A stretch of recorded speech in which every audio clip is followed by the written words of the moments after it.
Morin. Live avec Dominique Morin.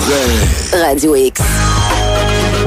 7h04 dans Morin Live. Bienvenue à Radio X. On est content de vous entertainer jusqu'à 10h dans le cas de Morin Live. Mais vous connaissez le reste de la grille. 88 670 9098 pour nous écrire. L'émission a arrêté de jouer de même. Ouais, la trame est faite de même. Ah, c'est bizarre.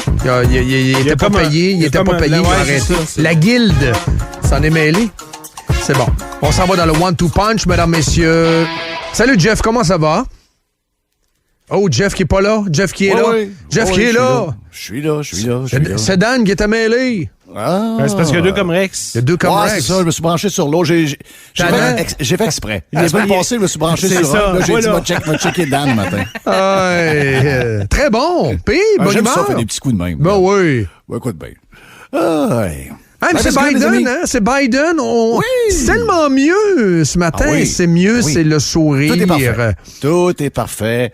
C'est drôle, hein? On n'a pas eu, tu sais, des grandes histoires. Washington. Drôle de voir un président que dans une des premières choses qu'il fait, c'est qu'il va empêcher de la construction du mur entre le Mexique et les États-Unis, où on a, vous savez que tous les problèmes de coronavirus que vive la Californie, c'est beaucoup lié à toute l'immigration illégale, donc les gens qui rentrent puis qui n'ont pas trop de place à vivre ou vivent dans une maison avec d'autres immigrants, ils sont 14, 15 dans une maison qui devrait en contenir 5, 6. Ça, c'est beaucoup relié à ça et tous les problèmes sociaux qui sont reliés à ça, surtout donc vers l'ouest. Donc le mur est commencé, il va l'arrêter tout de suite, mais pour son inauguration, il a mis des murs partout. Ça, c'est quand même spécial. Oui. Et c'est avec tous les murs, finalement, on nous avait dit qu'il allait avoir des histoires. Hey, les protestants, les gens pro-Trump allaient faire beaucoup de merde. Puis il allait falloir que Trump, à partir de Mar-a-Lago, il va falloir que le lendemain, il dénonce ça, hein, c'est certain. Et ce matin, pas un mot des démocrates et de M. Biden sur les manifestations de Antifa, la gauche américaine qui a brisé hier les bureaux démocrates avec les drapeaux Fuck Biden. Donc en Oregon, Seattle, beaucoup de protestations, beaucoup de violence. Hier par des gens bien en noir avec les slogans anticapitalistes qu'on connaît, etc. Donc, l'aile gauche du Parti démocrate qui est pas satisfaite encore de voir un genre de modéré, entre guillemets, arriver. C'est un gars de la gang. C'est un gars de la gang, mais il va pas dénoncé par personne encore ce matin. Non. Et les médias n'en parlent pas beaucoup. C'est comme si ce n'était pas arrivé hier. On ne veut pas mettre du ketchup sur le mur pour l'arrivée de Biden. On veut pas commencer à salir la place. Mais c'est la réalité, les amis. Donc, l'article le plus complet, Jeff, l'article le plus complet de ce dont tu relates ce matin, là, ce que tu racontes, c'est dans un journal britannique. Regarde, c'est dans le dailymail.co.uk. Le Daily Mail, c'est un excellent journal en passant. C'est un très bon journal. C'est un journal... là, les gens vont dire « Ah, c'est un tabloïd. » Non, c'est un journal, je pense qu'il est quasiment centenaire. C'est un journal qui beaucoup de correspondants un peu partout dans le monde. Là, c'est un article ce qui me complet. surprend du Daily News, Dom, c'est que souvent, même dans des histoires qui arrivent chez nous, les articles les plus complets sont souvent dans le Daily News. Oui. Daily Mail et Daily News, oui. Daily Mail et Daily News, les deux, là. C'est vraiment...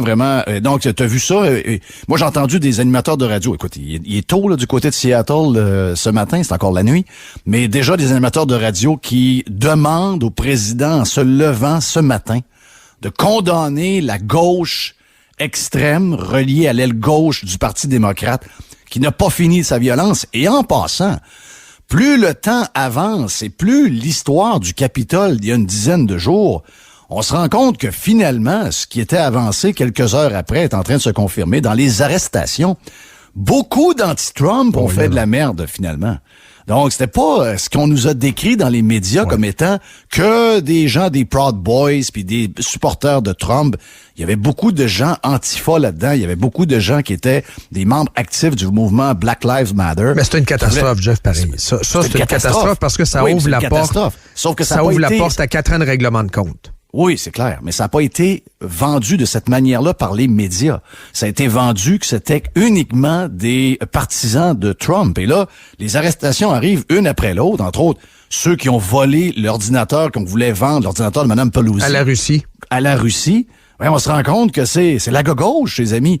Donc, l'information est plus importante que jamais. Et ce matin, on a une démonstration dans nos médias que ce sont des clowns. Nos journalistes et les médias, c'est ridicule.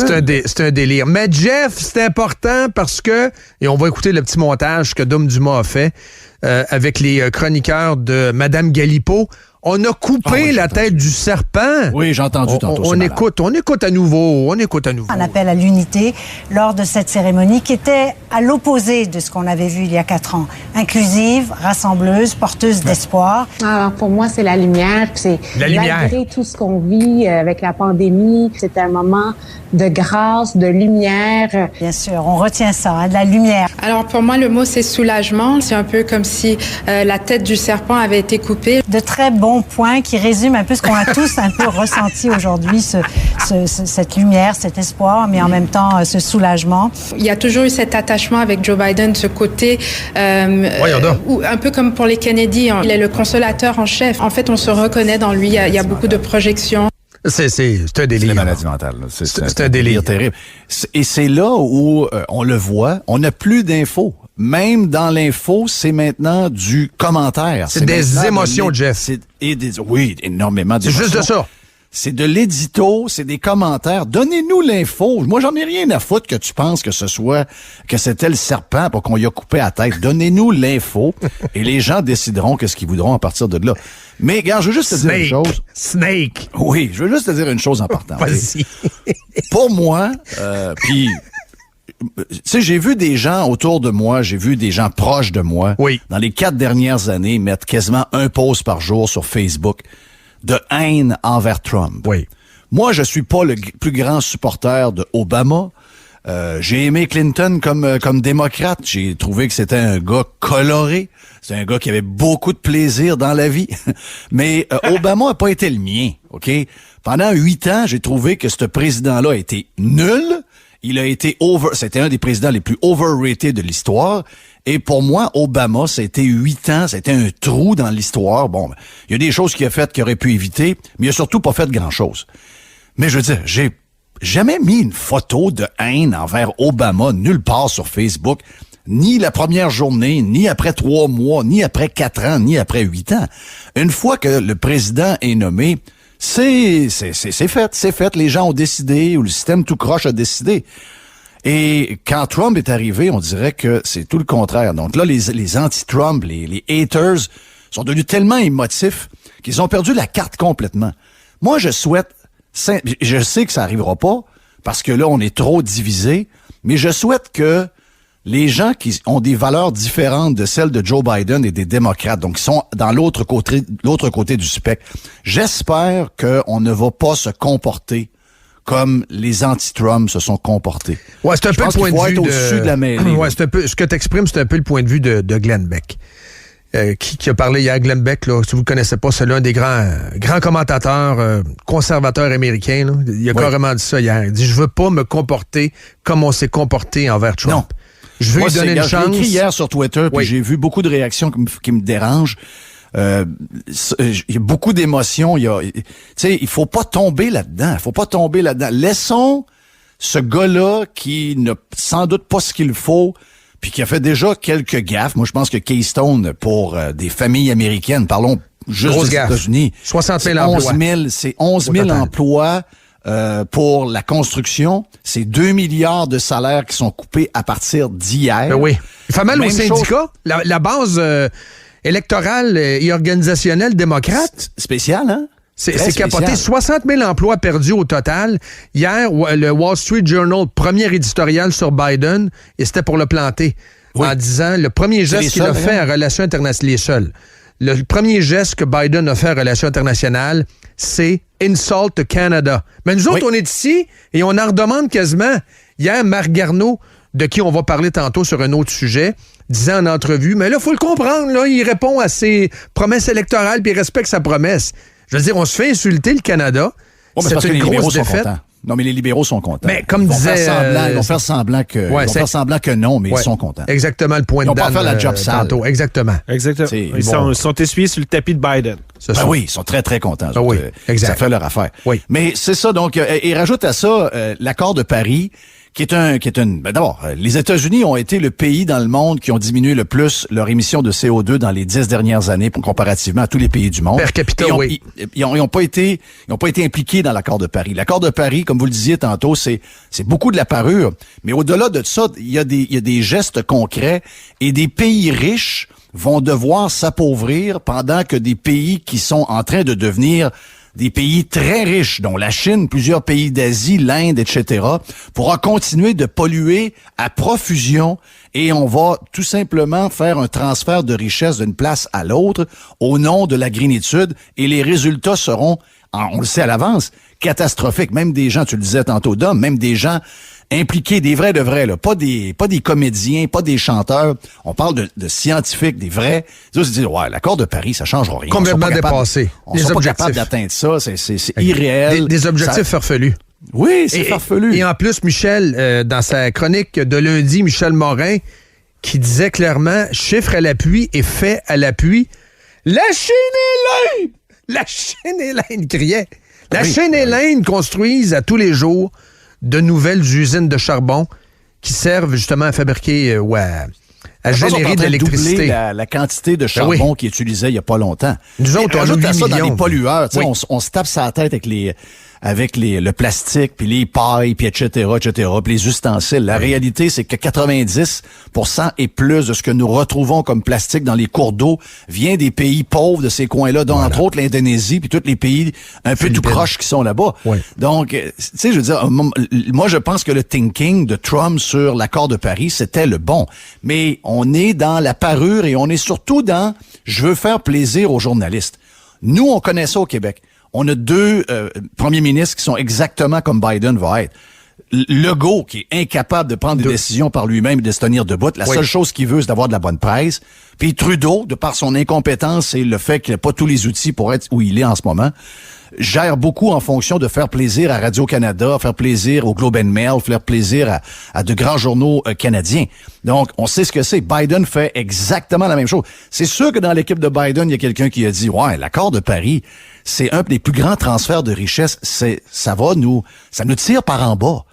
Mais lui, il s'est dit, non, je comprends ce que tu me dis, mais c'est la parure et c'est l'image. C'est l'idéologie, Jeff, aussi. C'est l'idéologie aussi, effectivement, c'est l'idéologie. Hier, on analysait le premier point de presse, parce qu'avec la nouvelle attachée de presse de Biden, là, puis comme ça a été extraordinaire, enfin, ça a été civilisé, ça a été des passes à palette tout le long, puis ça a été des softball questions du début à la fin.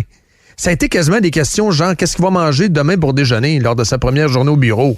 Ça a bien été, enfin, le retour de la politesse et de la civilité. Ben oui. Mais tous les textes ce matin dans les médias, c'est ça, là. Il n'y a pas un texte qui questionne. Est-ce que Kamala Harris est overrated un peu? Est-ce qu'on peut aller voir en détail sa carrière et son CV? Est-ce que Biden a menti en nous parlant de son CV académique? Est-ce qu'il était vraiment un premier de classe ou finalement, on a la conclusion via 60 Minutes que c'était un dernier de classe puis c'était un pas bon à l'école? Est-ce qu'on peut parler de son fils? Est-ce qu'on peut parler de ses relations en Chine? Est-ce qu'on peut parler de Hunter, son fils? Qui était sur le stage hier en passant? Ben oui, c'est spécial à maudit, là. Donc, on a une famille qui est déjà impliquée probablement dans des histoires de corruption. Et j'ai rien là-dessus ce matin. Ce ne sont que des cheerleaders qui sont en train de nous dire, on l'a entendu, que c'est quasiment un Kennedy qui vient de prendre le pouvoir. Et on a même écrit, j'ai même lu que finalement, le côté classique de la mode est de retour à la Maison-Blanche avec le docteur Biden. Alors qu'on avait une des plus belles premières dames de l'histoire de tous les pays confondus. Mais qu'on a détruite en passant. Ça a été encore plus odieux de s'en prendre à Trump. All right, lui-même se nourrissait de ça. Ouais, ben c'est ça. Là, je reste sur Donald. Lui se nourrissait de ça. Il s'est nourri de ça. C'était son carburant. Puis il a joué au tennis là-dessus. Puis ça a été, somme toute, assez brutal, assez intense, là, quand même, pendant 4 ans. Mais, à mon avis, les gestes les plus odieux, ça a été de s'en prendre à son fils et à sa femme. Entre autres, à un moment donné, c'était-tu à la Saint-Valentin ou je pense que c'était à Noël, elle avait mis des décorations, en tout cas c'était rouge, dans le hall de la Maison-Blanche. il y avait quand même des journalistes sérieux qui écrivent pour des boîtes sérieuses et majeures comme NBC et ABC qui sont allés écrire rouge sang. C'est rouge comme le sang. Oui. Oh oui. C'est les décorations de Noël. Il y a des décorations de Noël, puis il y a des décorations dans le jardin. C'est carrément de la folie. Mais Jeff... On est dans l'hystérie. On est dans l'hystérie. Mais c'était l'hystérie pour Trump, donc la manière qu'on le voyait. Et hier et ce matin, c'est l'hystérie encore. En fait, je reviens à ce que tu te dis tantôt. Oui. On est dans l'émotion par-dessus la tête. Regarde, Puis c'est pas le rôle...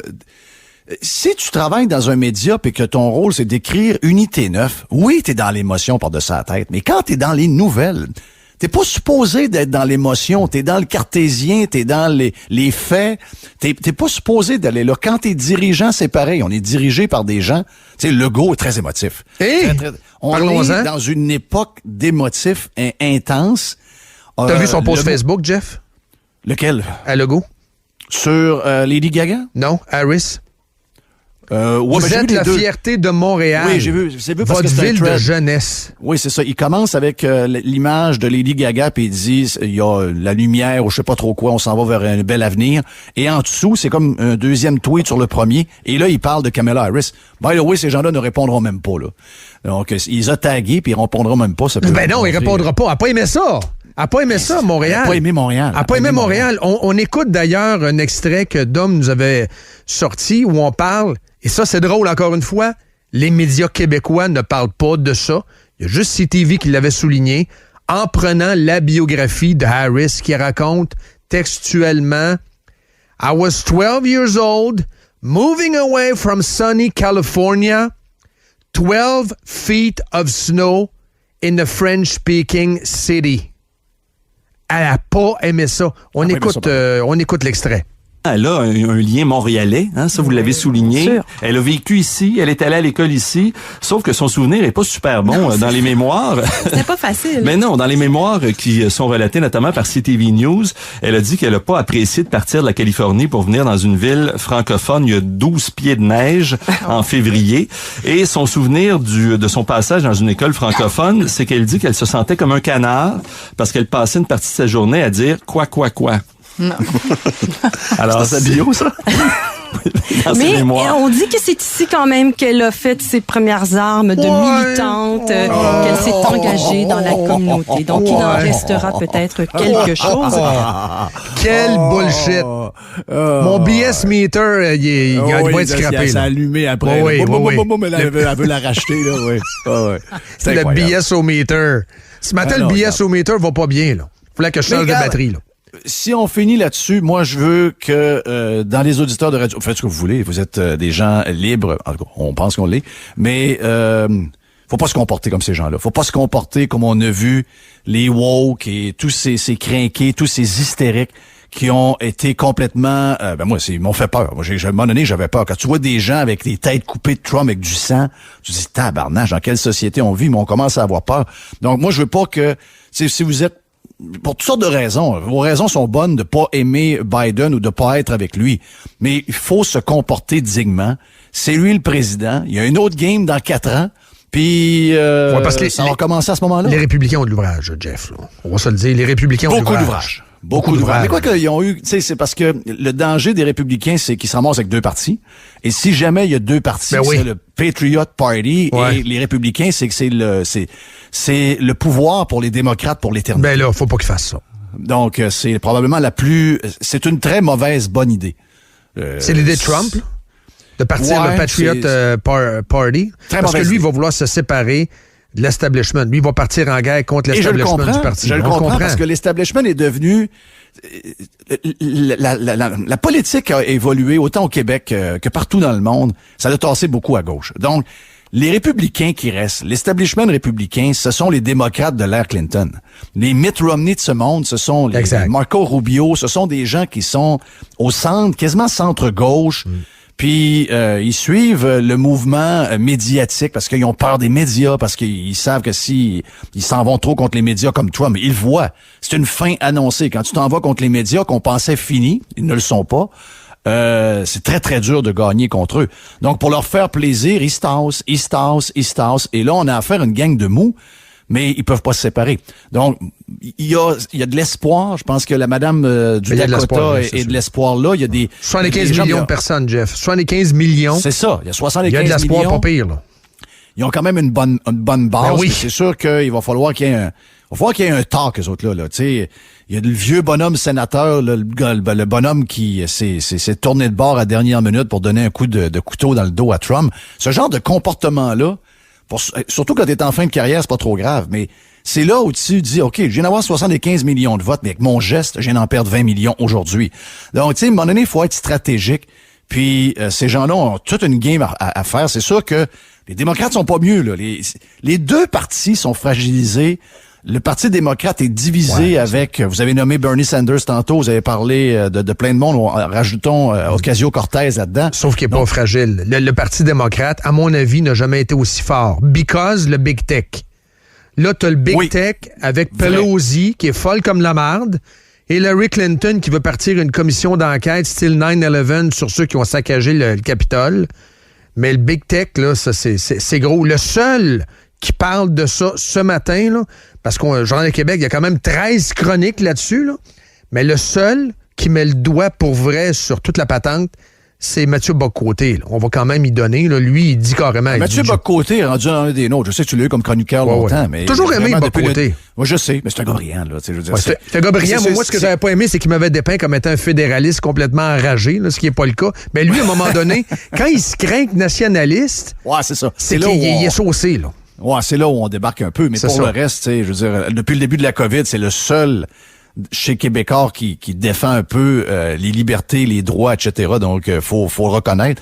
Et là-dessus, t'as raison. C'est le seul de tous les journaux ce matin québécois à prendre de cette partie-là. Puis t'as raison et lui aussi a raison sur le fait que le plus grand danger qui nous guette, puis bravo à certains pays de se tenir debout, puis moi j'ai très peur de voir le silence que le Québec a depuis le début de cette crise-là sur la censure des médias sociaux.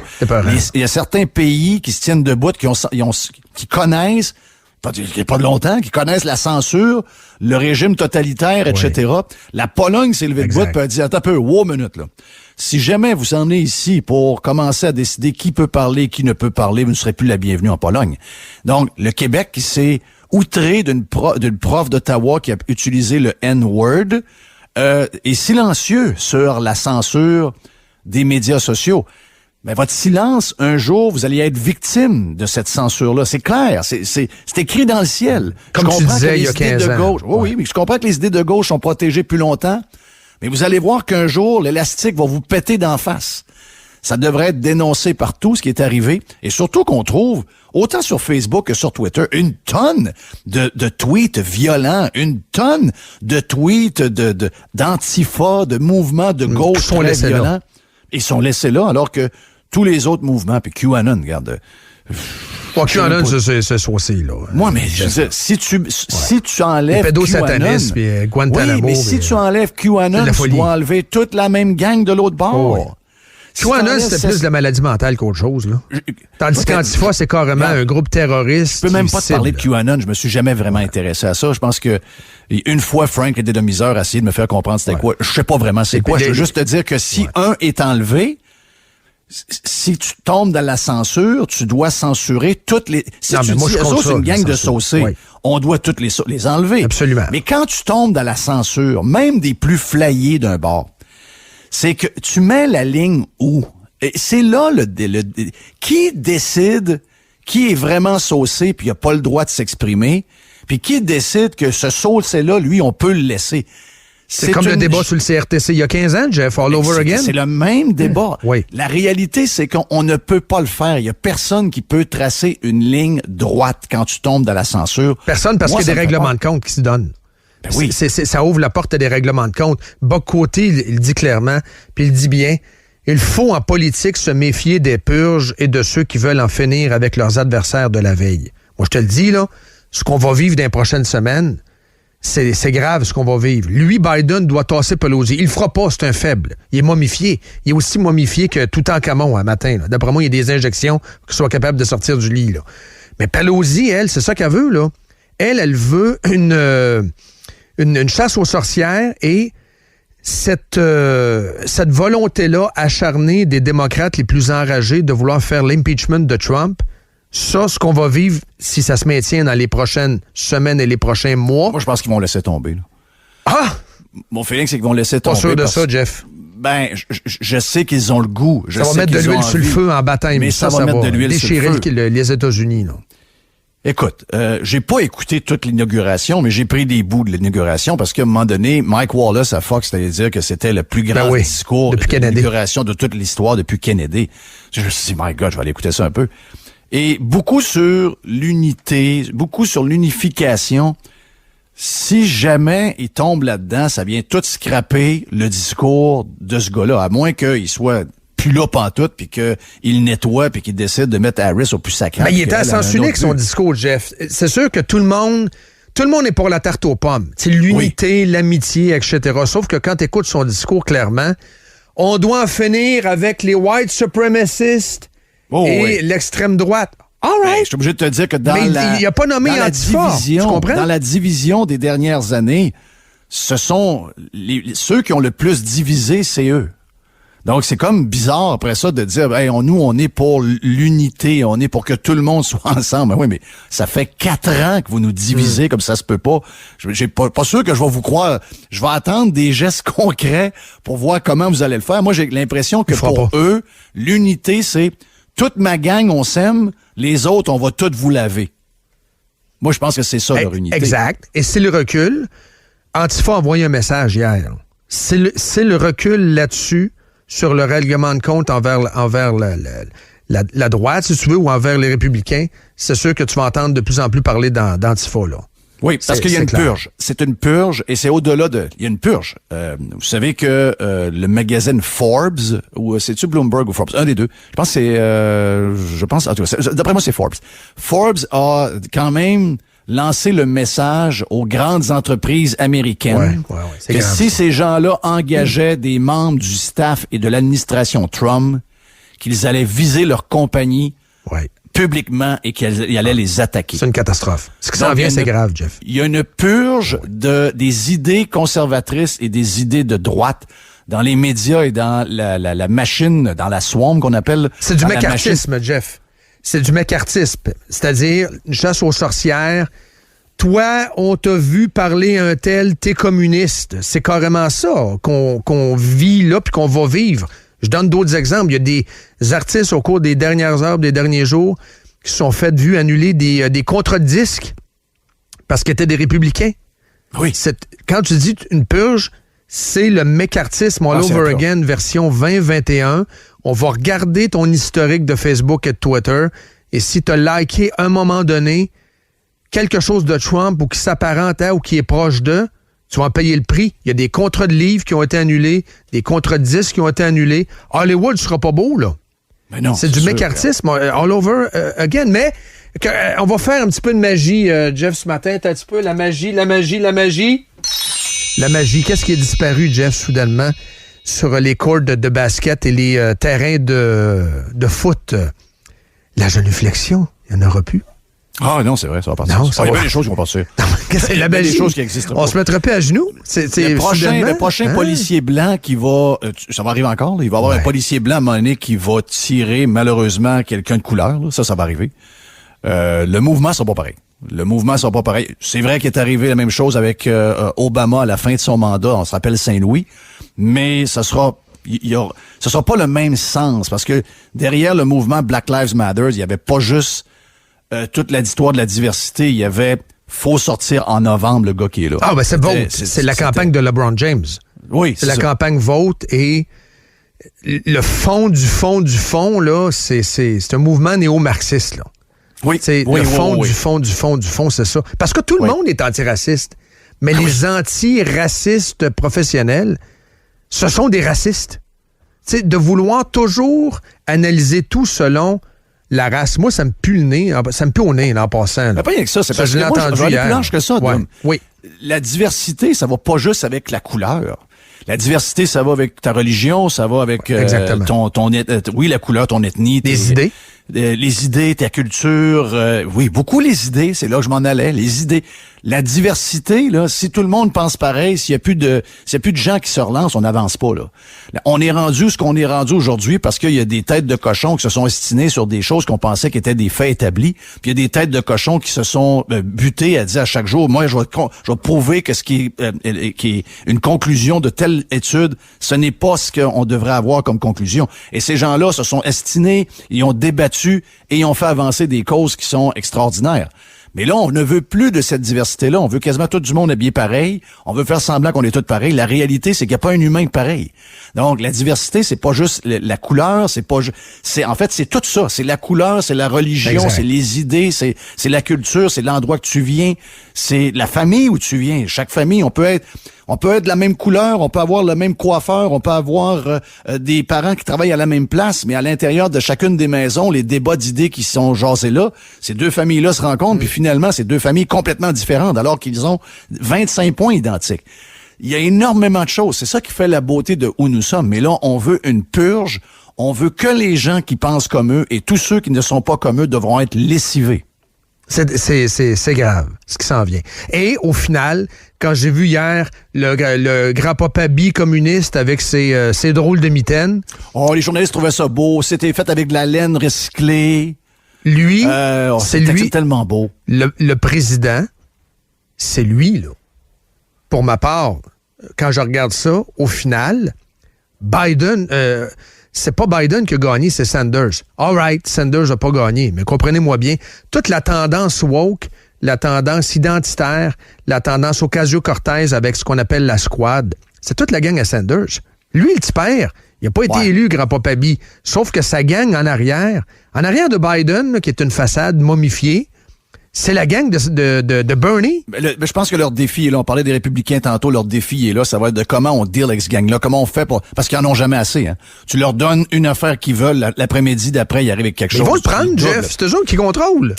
Moi, je parle l'intimidation et de la violence. Moi, je suis pas certain que le président, c'est Sanders. Pour moi, le président, c'est Barack Obama.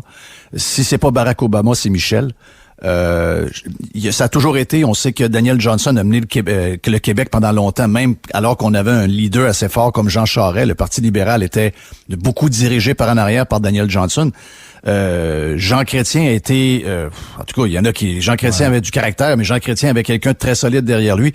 Moi, je pense que les démocrates, en ce moment, c'est le retour... On le voit par l'administration. C'est le retour de Barack Obama. Il peut juste pas être là. Il a fait son 8 ans. Oui. Michel était pas intéressé à se mettre la tête sur le poteau pour être présidente. Mais pour moi, le day-to-day des opérations, et on le voit avec le programme, c'est le retour de l'administration Obama. Donc, plus à gauche encore. Plus à gauche, Jeff. Plus à gauche, parce que tout devient plus à gauche. Parce que notre société devient plus à gauche. Ils ont réussi à nous amener là. Mais je mets un astérisque à ce que tu dis. C'est pas faux ce que tu dis. Par contre, c'est pas tout à fait vrai dans la mesure où ce qui est totalement différent de la donne d'Obama à l'époque, les médias sociaux. Les médias sociaux sont très Bernie Sanders, woke, identitaire, Ocasio-Cortez. Celui qui dirige, le pouilleux qui dirige le Twitter, là, c'est un proche. Jack Dorsey. C'est un proche d'Ocasio-Cortez. Je veux dire, c'est pas un proche de Biden puis de Rahm Emanuel. Là. Je veux dire, lui, il fait partie de la nouvelle gauche. Cette gauche radicale-là qui a infesté les campus d'université. Une gauche qui insulte, qui intimide. Tu as parlé de la diversité intellectuelle tantôt. Il n'y en a plus, ces campus américains. Cette gauche issue des campus américains, là, mais c'est la gauche qui dirige aujourd'hui Twitter. Donc, c'est pas la gauche d'Obama, qui est une gauche plus internationaliste. Mais Obama était déjà de gauche comme ça. Lui, c'était la gang qui était derrière lui qui le retenait. Son éducation à Obama fit avec le mouvement qu'il y a actuellement. Il était un peu précurseur. Il avait comme peur d'aller où ce que lui aurait eu le goût d'aller. Sauf que Defund the Police, lui, s'est levé. Eux autres, c'est Defund the Police. Là, tu vas avoir un conflit là-dessus à un moment donné, Jeff. Defund the Police, ça, c'est le maire de Los Angeles. Lui, il est dans la nouvelle gauche d'Ocasio-Cortez. Il n'est pas dans la gang de... Je te donne un autre exemple. Regarde le conflit entre Cuomo et de Blasio. Ça, c'est un bon exemple. Les deux s'entendent pas. De Blasio, c'est un saucé rare. Là. De Blasio, c'est un fuckerhead, ça, là. Le maire de New York qui est en train de scraper avec la grandeur. Très proche d'Ocasio-Cortez, la nouvelle gauche radicale. Cuomo, davantage, Obama, c'est-à-dire establishment, veston, cravate. Les deux s'entendent pas. Il y en a un qui est plus radical que l'autre. Mais ça va être un spectacle succulent, Jeff, là. Mais les deux gauches vont entrer en collision. Et ça va durer 4 ans. Mais avec de la violence au travers. Et Antifa, c'est déjà commencé. Elle est forte pareil, Ocasio-Cortez, pour une jeune femme de même qui arrive en politique, d'avoir été capable de soulever ce mouvement-là en 4 ans. Je veux dire... c'est sûr qu'il n'y a pas de seul. Si on compare avec notre gauche extrême, c'est pour une fille qui sort d'un bar, c'est quand même impressionnant. Oui. J'aimerais ça qu'il y ait quelqu'un de ce style-là, mais de l'autre côté. Il y en a peut-être qui dorment quelque part, mais je veux dire, c'est quand même impressionnant qu'on parle d'elle aussi souvent dans nos analyses, alors qu'il y a 5 ans, c'était une waitress dans un bar. Ouais. Elle est intelligente, pareil. Moi, j'avais regardé le documentaire de Netflix. Là. Elle, non, c'est pas une conne. Là. Non, c'est ça. Elle a battu grassroots. Là. Tu sais, elle a fait du porte-à-porte, puis elle a travaillé sa campagne. Je pense que c'était à Brooklyn. Oui. Elle a battu un gars de la gang, un démocrate. Donc, elle est devenue la candidate du Parti démocrate lors de l'élection pour gagner son district. Mais elle a battu un gars de la gang, l'establishment, la gang de proche d'Hillary, d'Obama, etc., proche du parti. Là. Il va y avoir une guerre entre l'establishment et la rue. C'est carrément ce que tu as vu hier, ce que tu as amené d'entrée de jeu dans le one-two punch, Jeff. C'est carrément ce qu'on va voir. C'est une bagarre de rue. C'est une bagarre de ruelle que tu vas voir. C'est clair que Ocasio-Cortez ne dénoncerait pas ce qui est arrivé hier à Seattle et à Portland. Ah, elle dénoncera jamais. C'est sa gang. Exactement. La violence qu'il y a eu hier pour saluer l'arrivée en disant fuck Biden, c'est sa gang. Ça. Donc, genre de patate chaude. C'est pour ça que, oui, les républicains ont beaucoup d'ouvrages, mais eux autres, ils ont des gros défis. Tu les as tous soulevés là. Ils ont des gros défis de vers où ils vont s'en aller. Et n'oubliez pas que l'Américain moyen n'est ni dans un ni dans l'autre. Il est dans le milieu de tout ça. Les extrêmes, l'Américain moyen, il n'aime pas ça. Il n'est pas là-dedans. Il est pas là-dedans. Il est 0 là-dedans. Ils sont un peu prisonniers de deux partis qui en général, on a vu qu'il n'y avait pas beaucoup d'amour envers les démocrates dans cette victoire-là. Il y avait personne dans les rassemblements. Moi, je suis aux États depuis un bout, puis le nombre de posters sur le bord des routes qui restent de cette campagne-là, les autocollants sur les voitures, c'est facilement 25 Trump pour un seul Biden. Donc, il y avait pas beaucoup d'amour. Ça a été pour sortir Trump que les gens ont sorti, mais il n'y a pas beaucoup d'amour. Donc, les Américains, dans le milieu de ça, eux autres, ils sont, de ce que je comprends, ils sont comme écœurés des deux. Un peu comme nous autres, un peu comme nos partis à nous autres. Ils sont comme écœurés des deux partis. Ils sont écœurés de tout ce qu'on vient de jaser là. Ils aimeraient ça qu'à un moment donné, il y a des politiciens dans le milieu de tout ça qui commencent à s'occuper d'eux autres, puis qui arrêtent toutes ces chicanes de bébés-là, puis les histoires où ce qu'on veut s'en aller d'un bord ou de l'autre. Les Américains se sentent de plus en plus exactement comme nous, c'est-à-dire qu'ils se sentent orphelins de la politique et ils votent par dépit et non par amour. C'est exactement comme nous, qu'on vote au fédéral ou qu'on vote au provincial. C'est exactement ce qu'on fait. Et ça, c'est dans des pays comme les nôtres, de savoir qu'on est le même depuis 10, 15, 20 ans, excuse-moi, ça marque un gros problème de démocratie, un gros problème politique majeur. Les gens votent par dépit.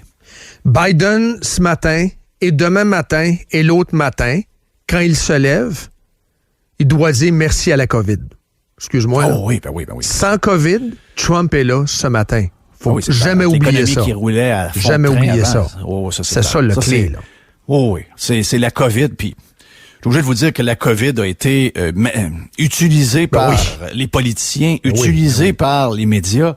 Tu sais, on nous avait dit, n'oubliez pas qu'on nous avait dit il y a 1 an, qu'à ce temps-ci, nous aurions aux États-Unis 2,4 millions de morts. Quand M. Ferguson a fait ses chiffres en Grande-Bretagne pour le monde entier et que les politiciens se sont fait rencontrer par les M. Fauci de ce monde, Fauci s'est assis et il a dit à Trump, il faut faire quelque chose, on va avoir 2,4 millions de morts dans 1 an. Non, de 405 000.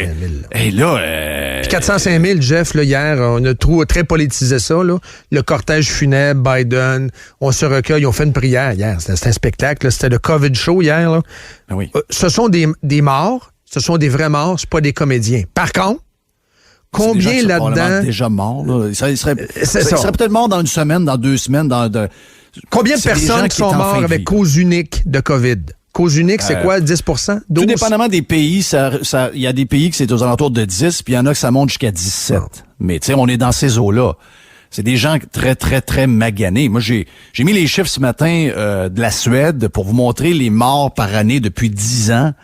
parce qu'on vient d'avoir le bilan de 2020 en Suède et il n'y a pas d'explosion de décès en Suède malgré le fait qu'ils n'ont pas eu de restrictions. Et ça va être pas mal ça un peu partout. Oui, il y aura des augmentations de cas, mais vous avez devancé des décès de quelques semaines, de quelques mois. Donc, sur sur un an, même sur 1 an et demi ou sur 2 ans, on va pouvoir voir, en calculant tous les morts de chaque mois, et en comparant avec les 2 années d'avant, on va arriver probablement à des chiffres semblables ou des augmentations peut-être de 3 à 4 %.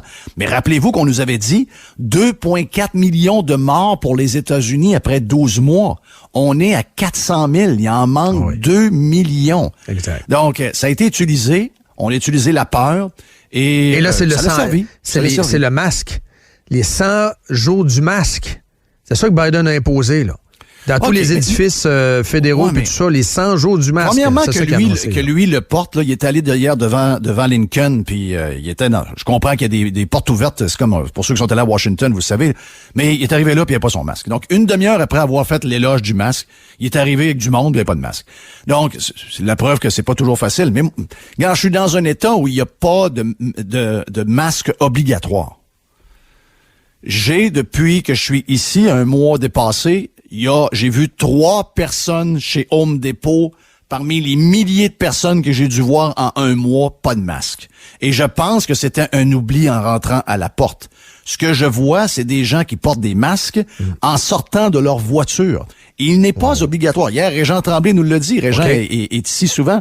Régent dit, j'ai jamais vu personne pas de masque. Les restos, les gens sont pas caves. Commencez des restos. Les gens rentrent avec les masques, comme nous cet été. Y a-t-il une distance? Parle-moi de ça avant d'aller à la pause. Comment c'est géré les restos, par exemple? Y enlève-tu des bancs? Comment ça fonctionne? Il y avait 50% quand ils ont commencé. Ils ont grimpé à 100%. Il y a des patentes de plastique entre les booths, là, je ne me rappelle pas en français comment on dit ça, là, mais... Les banquettes. Les banquettes. Donc, entre les banquettes, il y a des plastiques qui ont été rajoutés d'1 pied ou 2 pieds. Les gens qui servent ont les masques. Il y a des gens qui se promènent avec des chariots puis qui ont tous les produits pour désinfecter. Quand quelqu'un quitte une table, ils font les chaises, les tables. Je les ai regardés aller. C'est clean, clean, clean. Mais ce que je veux dire, c'est qu'il n'y a pas de masque obligatoire. Okay. C'est très simple. Un peu comme nos restos cet été, Dom. Ils font confiance au monde, c'est ça l'histoire. Ben, ils veulent pas être dans le journal pour se faire dire qu'il y a une éclosion qui est partie à tel resto. C'est pas des imbéciles. Mais le fait que le masque n'est pas obligatoire, le fait que le gouverneur de l'État de la Floride a fait confiance à sa population en disant, voici ce que je vous demande. Je vous demande de faire telle affaire. En adulte, Jeff, il les a traités en adulte. Puis sais-tu quoi? Tout le monde porte le masque. Tout le monde porte le masque sans qu'il y ait d'obligation parce que les gens sont pas idiots. Donc, tu sais, je comprends qu'on peut utiliser la COVID pour s'amuser puis arriver à des fins puis à politique ou peu importe quoi. Mais je veux dire, moi, ce qui m'a fait le plus mal dans cette histoire-là de la COVID, c'est comment les gens qui nous dirigent, qui sont nos employés, nous prennent pour des idiots alors qu'on est des adultes avec un cerveau. Et s'il y a des caves, il y avait des caves avant la COVID, il y a des caves dans tous les pays, dans toutes les villes, dans toutes les provinces, dans tous les États. Dans toutes les sociétés. Dans toutes les sociétés. Sont-tu 3%, sont-tu 5%? Je peux pas vous dire. Mais il y aura pas une règle que vous allez implanter que ces caves-là vont suivre, peu importe quoi, avant COVID ou après COVID, ils le feront pas plus. Il y en a qui ont 12 ballons encore. Là. On sait que l'alcool au volant, c'est dangereux, puis on n'arrête pas de le dire. On sait que c'est criminel depuis 25 ans. 10, 12, 15 ballons, là, tu vois ça 2-3 fois dans le journal par année. Là. C'est ça. Donc, ça, c'est à partir de ce moment-là, est-ce que tu commences à taper sa tête de tout le monde parce que tu as 5% d'idiots? C'est ça qui a fait le plus mal. Moi... Puis je sais que tu as parlé avec Paul Poirier, puis je vais revenir avec Paul pour une autre fois, parce que Paul, je le connais bien, puis c'est un gars intelligent, c'est un gars que j'aime. Mais ça m'a fait tellement de peine de voir que Paul, un gars si brillant, qui a autant de facilité à s'exprimer dans les médias, et on a besoin de ces gens-là dans les médias pour nous donner un coup de main, pour nous éclairer. Il a échappé ses voyageurs.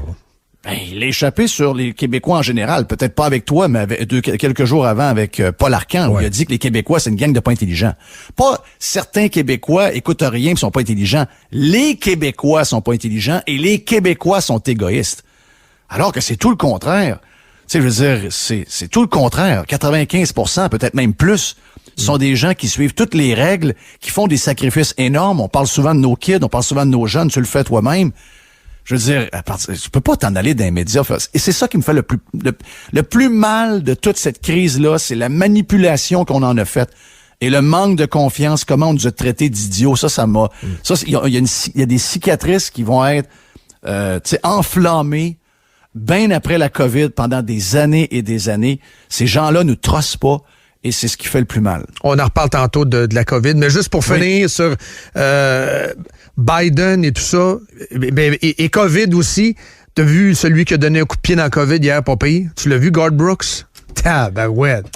Garth Brooks, l'as-tu vu la vidéo? Je l'ai mis sur le Facebook de Montréal. Non, je vais le regarder. J'ai vu ça live. Hey, regarde. Lui, il a chanté. Mais après ça, il a donné la main à tout le monde autour de lui. Puis après ça, il est allé faire des câlins. Ouais, câlin à Hillary, câlin à Bill. Là, il s'en va, il revient. Bill, c'est pas de la COVID, on n'est pas sûr. Là. Non. Mais Dobia, il a fait un câlin à Dobia. Puis là, les commentateurs ne savent plus quoi dire. Oh my God, COVID.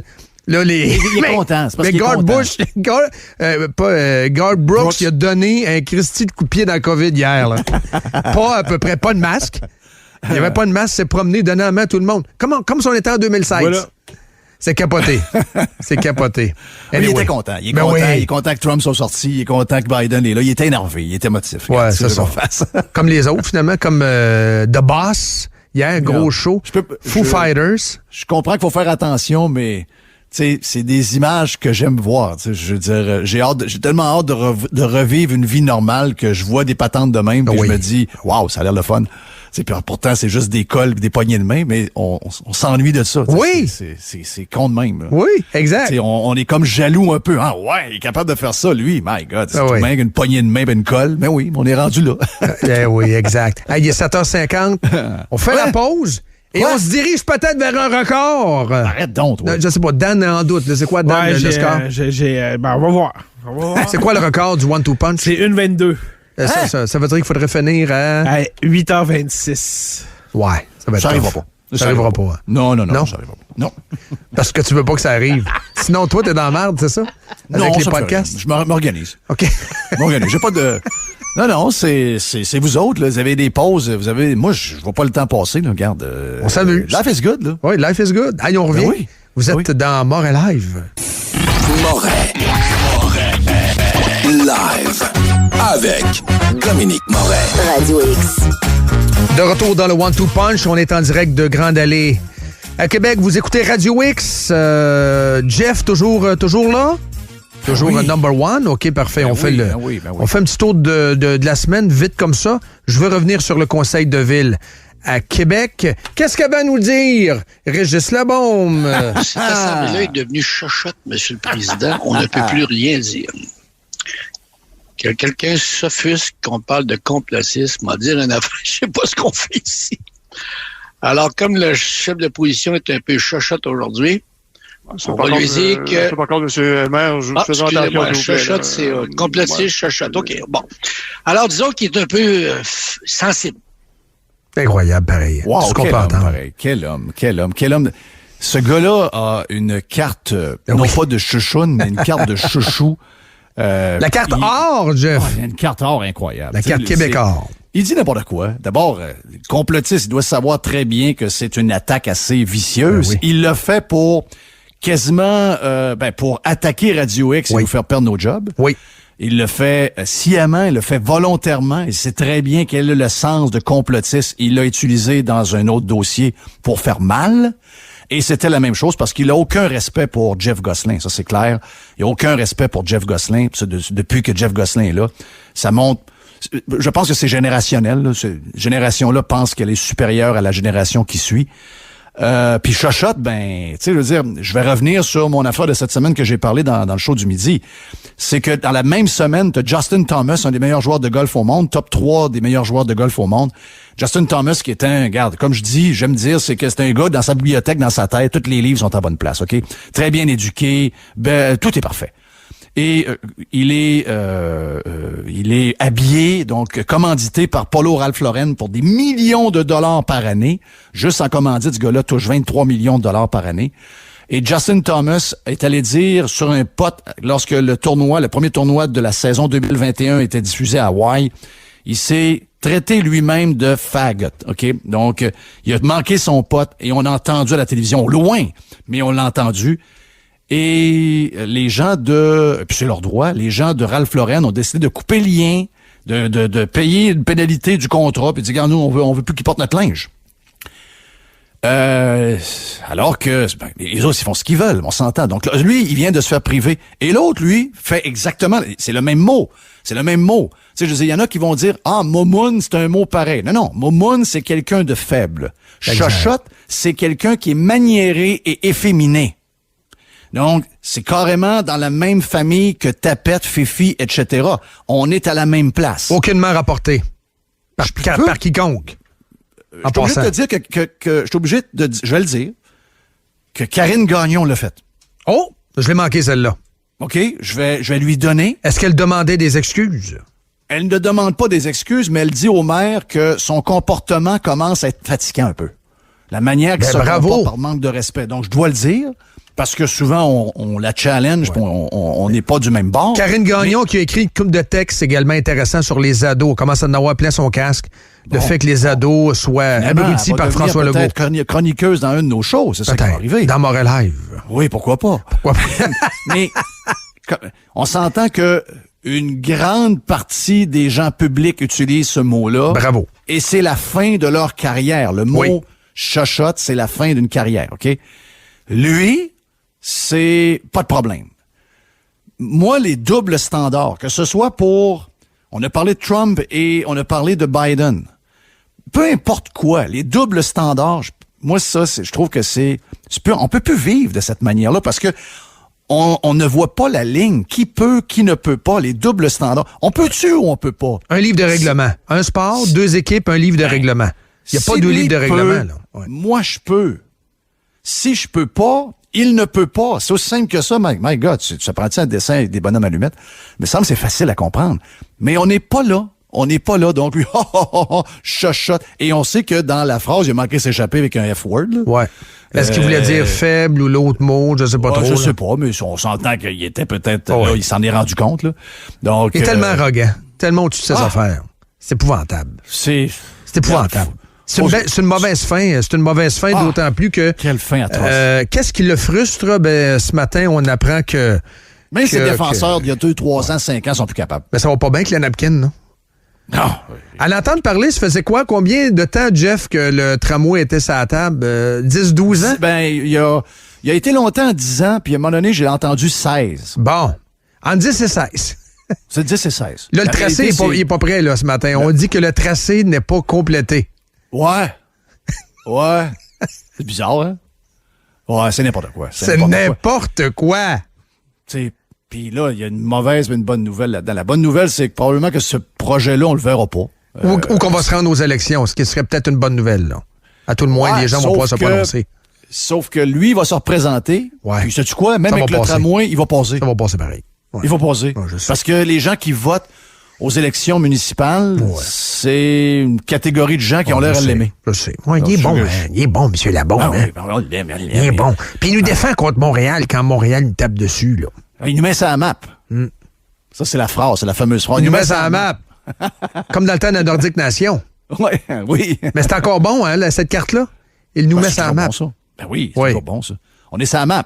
Ouais. C'est capoté, pareil, parce qu'à chaque fois qu'il insulte, et là, regarde, Karine Gagnon, on va le dire, elle dit que ça n'a pas de classe. Mais à chaque fois qu'il n'y a pas de classe comme ça, il est souvent invité à Montréal. Guillaume Lepage, la dernière fois, quand il avait envoyé une lettre à Radio X, avec des propos mensongers, là, laissant entendre qu'on avait incité les gens à désobéir aux mesures, ce qui était totalement faux, a répété ce mensonge-là diffamatoire à Lepage. Oui. Ça aurait valu peut-être une autre mise en demeure ou une poursuite. Il l'a répété. Puis il va à Paul Arcand.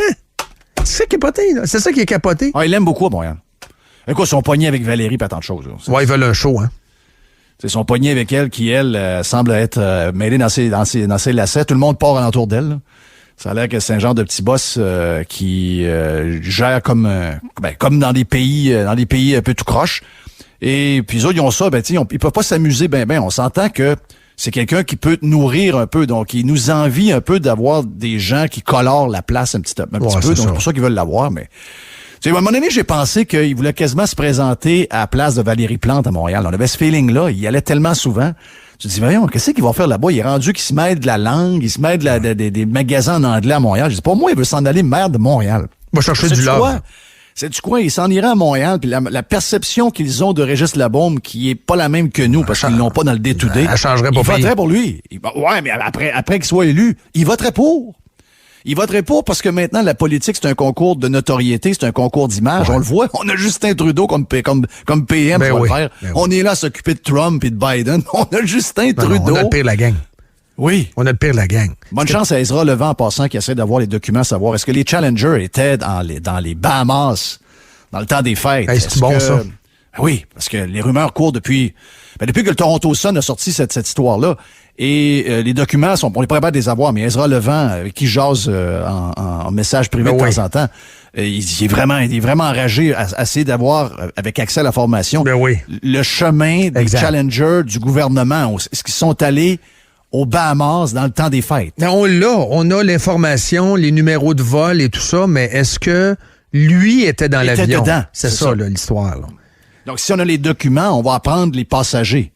J'étais avec la GACAN. Mais j'ai mis de la 60 pour pas avoir de coups de soleil, pour pas que ça paraisse. Pas que ça paraisse. On se comprend qu'il nous a fourré 2 fois, là. Quand même, un premier ministre qui était blâmé 2 fois pour des questions d'éthique. La GACAN, c'était pas beau. L'autre affaire, c'était quoi, donc? Non. Il était blâmé 2 fois, là.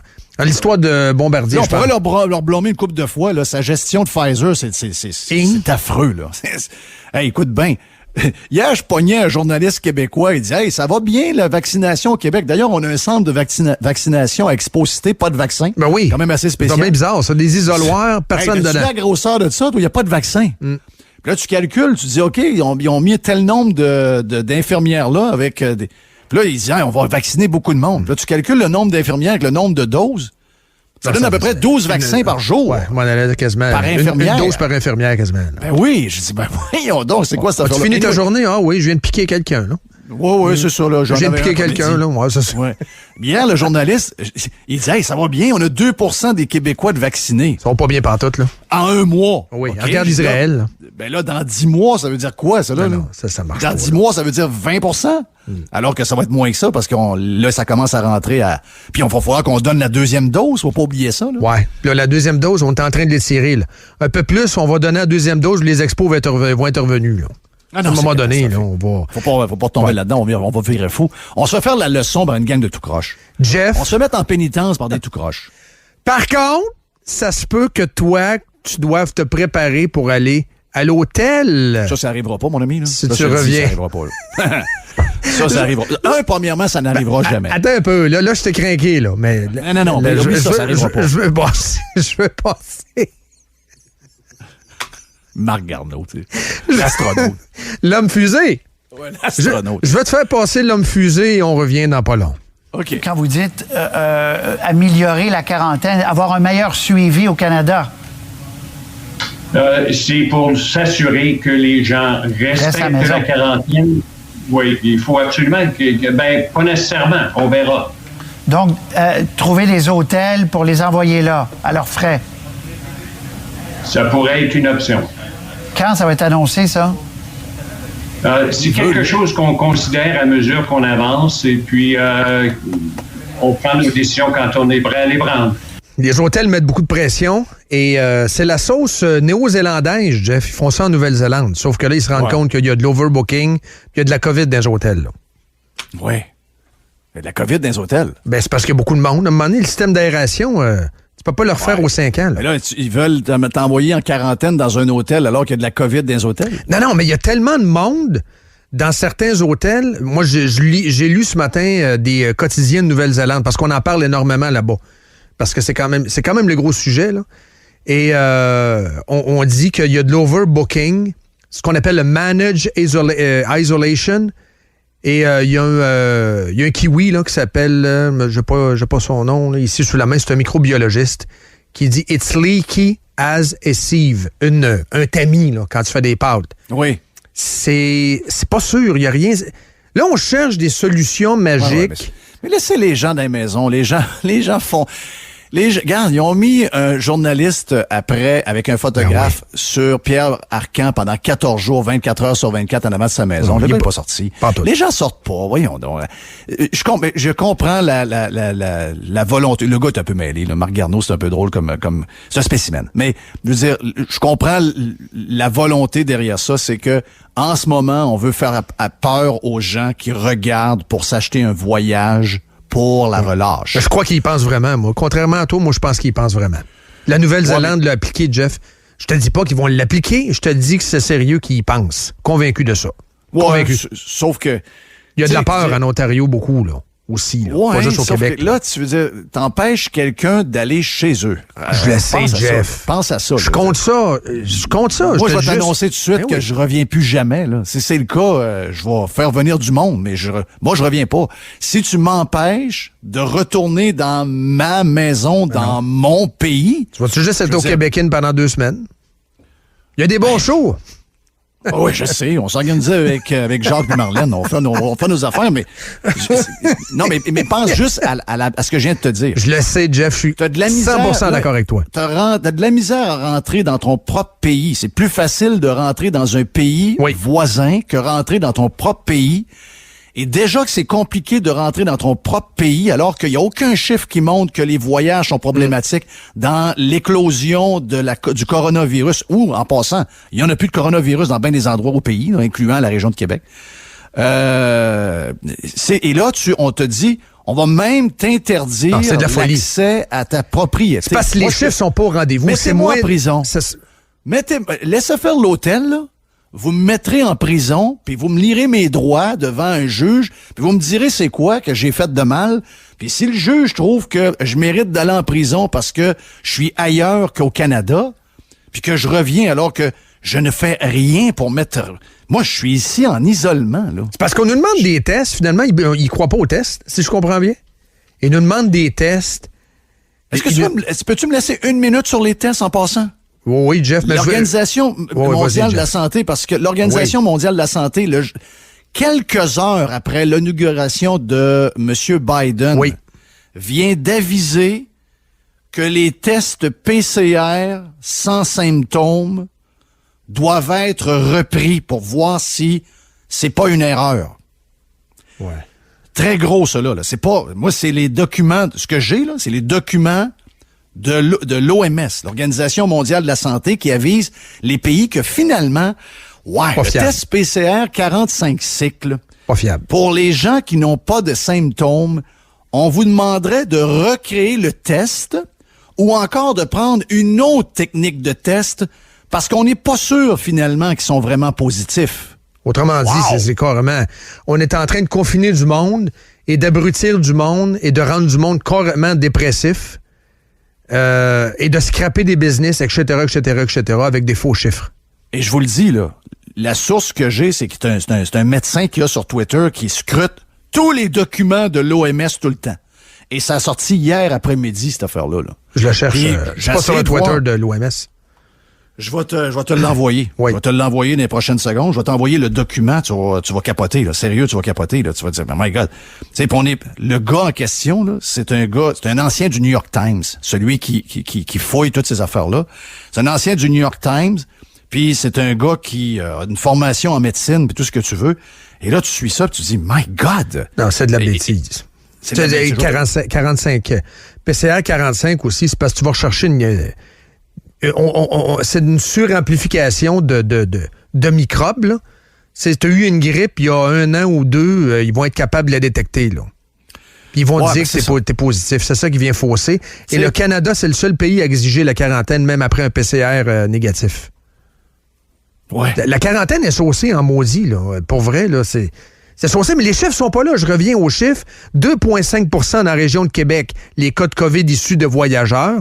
Mais au Canada, tu regardes les chiffres de l'Agence canadienne de santé publique, c'est 1% et moins de 1%.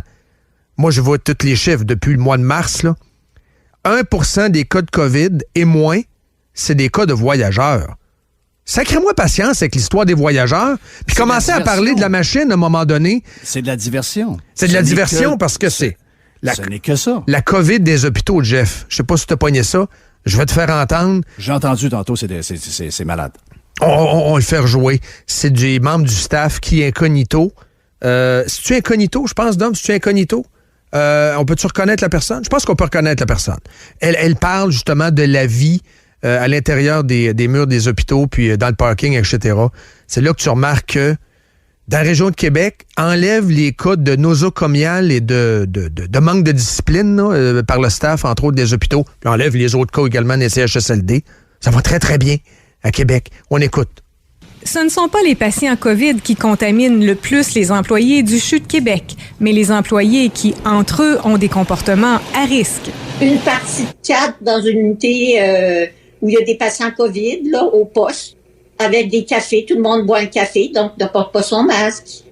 Des gens qui covoiturent ensemble sans porter de masque, qui marchent du stationnement de l'hôpital jusqu'à l'hôpital. Ils sont dehors, d'accord, mais qui parlent pendant 15 minutes l'un à côté de l'autre sans masque. La délinquance de la machine fait que toute la société paye et qu'il y a des jeunes ce matin qui sont déprimés puis qui feront pas de sport. Ouais, puis si tu mets les gens... imagine, si t'es rendu à vouloir penser à mettre les gens qui voyagent en quarantaine 14 jours, donc imagine-toi ce que tu vas devoir demander aux gens qui travaillent dans les CHSLD et les hôpitaux.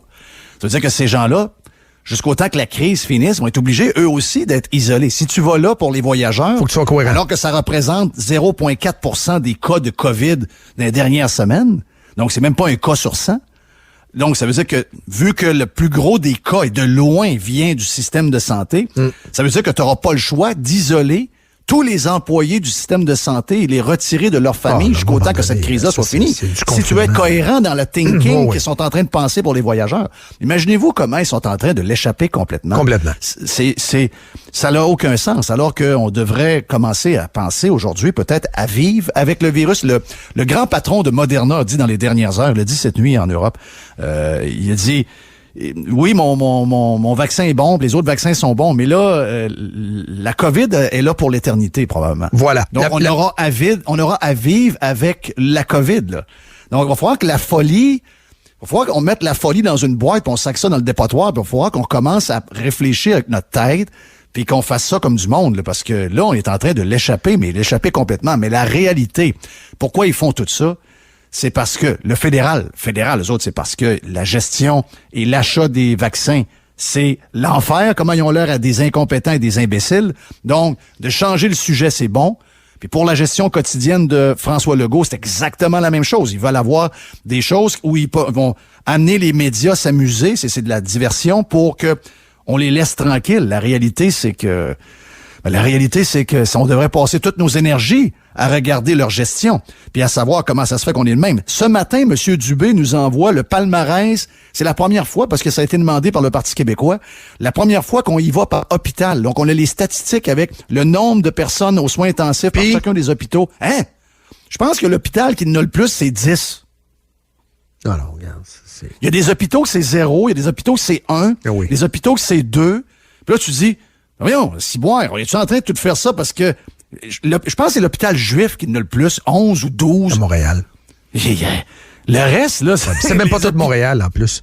C'est surtout Ville d'Anjou, Ville Saint-Laurent. T'as 4 quartiers à Montréal. Voilà. Tu sais, quand on dit Montréal, c'est 4 quartiers. Oui. Là, on est en train de dire à quelqu'un, à Bécomo, si tu te promènes à 8h10, tu vas pogner un ticket de 150$. Là. Oui. Parce que à Ville d'Anjou, ça va pas bien, là. C'est ça. C'est de la exactement ça. Folie.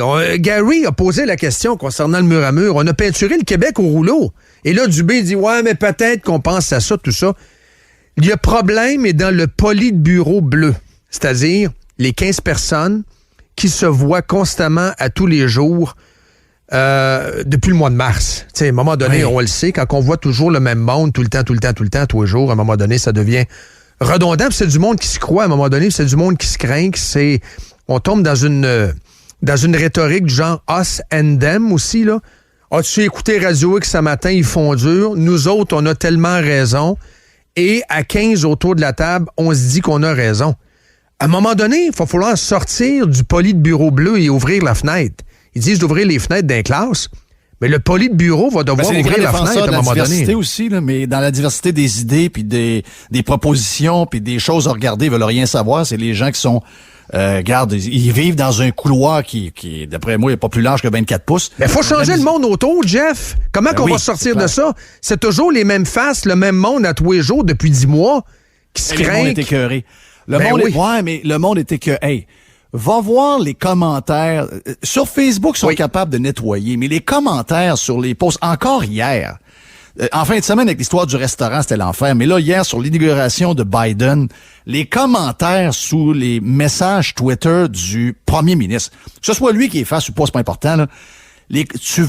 C'est des milliers de commentaires de gens. Il y en a pas un positif. Les gens sont plus capables. Ils ont peut-être pas tout le micro qu'on a. Ils ont peut-être pas tout aussi le goût de se mettre la face dans la baie vitrée tant que ça pour pas perdre le job et pas avoir de chicanes dans leur famille. Mais quand ils peuvent y aller, à un moment donné, bang, ils vont. Le monde est plus capable. Moi, je les vois, là. Ben non, le monde est plus capable. Le monde est plus capable. J'ai envoyé le oui, merci, je vais aller lire ça. De l'Organisation mondiale de la santé, qui devrait être une nouvelle ce matin dans tous nos médias, là, qui devrait être quelque chose qu'on devrait regarder. Mais quand ça tombe dans la science, puis tout le côté technique, on n'est pas bien ça. Là. On aime les histoires là, de... Les émotions, Jeff, avec un grand Z. Les émotions sont d'adore.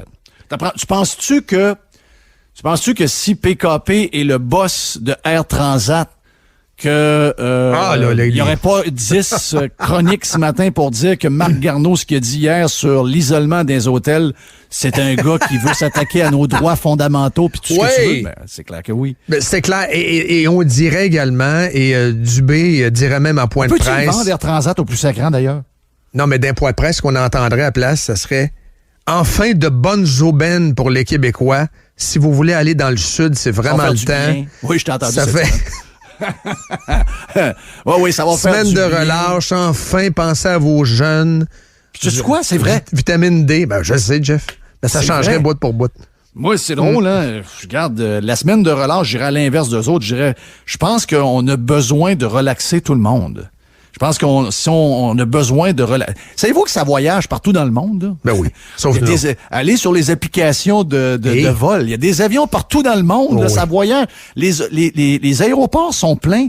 Les seuls aéroports vides, peut-être que la Nouvelle-Zélande est même aussi, là, mais les aéroports vides, c'est Québec, Montréal, même Toronto, vide. Donc, les histoires de voyageurs, il n'y en a pas. Là. Moi, j'ai eu des images en fin de semaine de l'aéroport de Toronto. C'est Ghost Town, OK? Donc, il n'y a pas de patente de voyage. Ça n'existe pas, les patentes de voyage. C'est juste qu'ils veulent pas qu'on en regarde dans leur cours pendant qu'ils sont en train de faire une gestion tout croche. Et l'autre chose également, puis ça, c'est Dom Dumas hier. On en parlait quand on est sorti du bureau parce que Dom avait une conversation avec DH. La question des voyages, c'est beaucoup aussi... On va garder notre monde un autre été, là. Les îles de la Madeleine, ça, tu vas commencer à entendre les ritournelles, là. Les îles de la Madeleine, c'est pas si pire. Les plages. Oui, on aime ça. Oui. Tu sais, il y a des pays, les pays les plus contrôlants pour leur peuple, les laissent pas sortir. Mais une fois que tu as goûté à ça, c'est le fun, hein? Hey, imagine-toi, il y avait un budget de 5 000 $, mais ils vont l'investir chez nous. Non, mais, il y avait un budget ici. Puis, mais là, c'est parce que tu ouvres la frontière, Jeff, du jour au lendemain. Là. La minute où on va annoncer ça... Hein? Moi, te dire une affaire, il restera plus grand monde dans Baptiste. Ben, je vais te dire une affaire. Les 3/4 de ceux qui ont traité les gens de touristes tata sont dans l'avion. Ils sont dans l'avion, puis sont à Old Orchard en juillet, à Hampton Beach. Ils sont à Cuba. Là, tu vas dire, il me semble que j'ai vu un post de toi, ces touristes tata, il y a 1 mois et demi. Ben là, j'ai eu une opportunité, puis ils nous ont ouvert les frontières. Go. Je suis pas pire qu'un autre, moi. Ça va parler plus français à Old Orchard qu'à l'ancienne Lorette.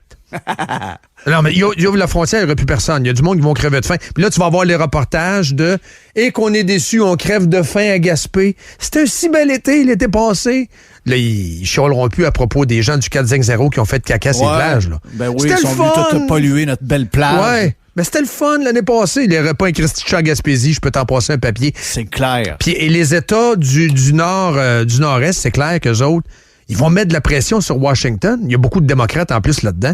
Ils vont pogner la ligne, ils vont appeler la Maison-Blanche. Il va falloir ouvrir la frontière au mois de mai, là, au mois d'avril, à un moment donné. Mon feeling, c'est le dernier mois. On vient d'annoncer que jusqu'au 21 février, mon feeling, c'est le dernier mois. Pourquoi? Maison-Blanche, différentes tonalités.